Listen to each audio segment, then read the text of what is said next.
this is a really interesting for me to reflect on because I'd Hmm. been there about 8 years, Hmm. and in many ways, we'd never really had a succession planning discussion.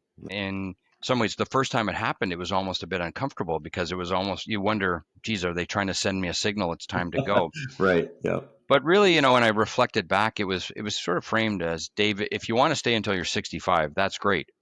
But if you aren't going to do that, the board would just love some visibility on what your plans are. And so I give our board chair a lot of credit because, he kickstarted the discussions, and it took several months to sort of have the discussions and really talk about what my plans were and the potential timing, and that would then lead to our board chair sharing that with the board in Mhm. confidence, right, in the in-camera Sure. sessions and et cetera. But I think it was all done in a way that was very respectful of where I was wanting to go. If it happened in, say, year 1 or 2, I might have felt a little differently. But once again, in retrospect, right, um, you should have a succession plan in place, because what if something happens, right? Like, you can't Absolutely. control everything, and so I think it's a kind of incumbent on the board to kick that off.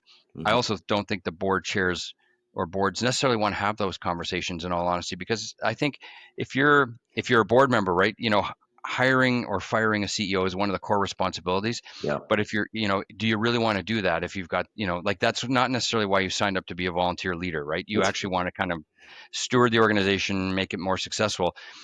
Finding a CEO is actually tough work, and it it is. really requires a lot of thought. So I think it's one of those important things to have in place Hmm. because you can't control every variable.